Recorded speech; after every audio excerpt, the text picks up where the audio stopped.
करते हैं इसके बाइंग गाइड से। पॉइंट नंबर 1, रोटरी ड्रिल और हैमर ड्रिल। हैमर ड्रिल का यूज कंक्रीट वॉल में ड्रिल करने के लिए करते हैं और इस टाइप के ड्रिल मशीन का यूज प्रोफेशनली किया जाता है, लेकिन इसे आप अपने होम पर्पस में भी यूज कर सकते हैं। वहीं बात करें रोटरी ड्रिल मशीन की, तो पूरी तरह से होम पर्पस में होता है। ये हैमर ड्रिल के कंपैरिजन में थोड़ा सा सस्ता होता है। बट आपको किस टाइप के ड्रिल मशीन को परचेस करना चाहिए, तो मेरे अकॉर्डिंग आप हैमर ड्रिल मशीन को ही परचेस करें, क्योंकि हैमर ड्रिल मशीन का यूज आप हर तरह के ड्रिल के लिए कर सकते हैं। बट रोटरी ड्रिल मशीन में कुछ लिमिटेशन होती है। इस टाइप के ड्रिल मशीन से आप कंक्रीट में इजिली ड्रिल नहीं कर सकते। रोटरी ड्रिल से कंक्रीट में ड्रिल करने के लिए आपको बहुत ज्यादा एफर्ट्स लगाने पड़ सकते हैं, बट फिर भी ये सही से ड्रिल नहीं कर पाएगा। इसके अलावा ये मेटल में भी ड्रिल नहीं कर सकता है। सो हो सके तो आप हैमर ड्रिल मशीन ही परचेस करें। नेक्स्ट आता है कोडेड और कोडलेस ड्रिल मशीन। आपको मार्केट में कोडेड और कोडलेस दोनों ही टाइप के मिल जाते हैं, बट आपको कौन सा लेना चाहिए, तो अगर आपको बहुत ज्यादा ड्रिल मशीन का यूज करना रहता है और काफी लंबे टाइम तक करना रहता है, तो आपको कोडेड ड्रिल मशीन ही लेना चाहिए। वहीं अगर आपको बहुत कम ड्रिलिंग करनी रहती है, तो इस कंडीशन में आप कोडलेस ड्रिल मशीन को ले सकते हैं। बट कोडलेस ड्रिल मशीन के भी कई सारे बेनिफिट्स हैं। फॉर एग्जाम्पल, अगर आप ऐसे एरिया में रहते हैं जहाँ इलेक्ट्रिसिटी की प्रॉब्लम रहती है, तो ऐसे में आपका काम रुक सकता है, लेकिन कोडलेस ड्रिल मशीन की मदद से आप अपने काम को बिना किसी रुकावट के पूरा कर सकते हैं। इस टाइप के ड्रिल मशीन बैटरी की हेल्प से चलता है, तो आप इसका यूज कभी भी और कहीं भी और किसी भी कंडीशन में कर सकते हैं बिना किसी झंझट के।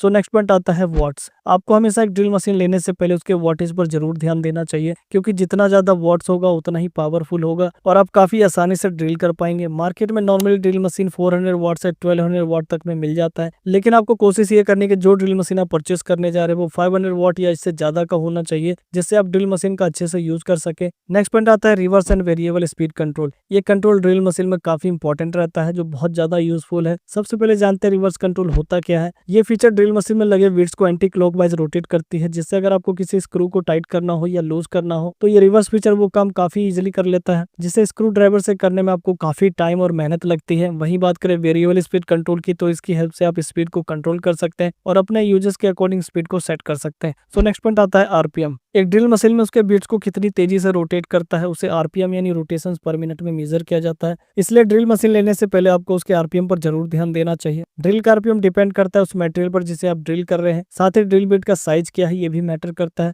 लो आरपीएम सॉफ्ट मटेरियल के लिए अच्छा होता है, जैसे लकड़ी। हाई आरपीएम हार्डर मटेरियल्स के लिए सही रहता है, like stone and metal. Market में ड्रिल मशीन 600 आरपीएम से 4000 आरपीएम तक में मिल जाता है। सो नेक्स्ट पॉइंट आता है चक साइज। बेस्ट ड्रिल मशीन लेने से पहले आपको उसके चक साइज पर जरूर ध्यान देना चाहिए। चक जिसमें ड्रिल बिट्स को लगाया जाता है, इसका साइज कम से कम 10 mm का जरूर होना चाहिए, और हो सके तो आप 13 mm चक साइज वाले को ही प्रेफर करें। अगर आप इन सभी पॉइंट्स को ध्यान में रखकर एक ड्रिल मशीन परचेस करते हैं, तो आप अपने लिए एक बेस्ट ड्रिल मशीन परचेस कर पाएंगे।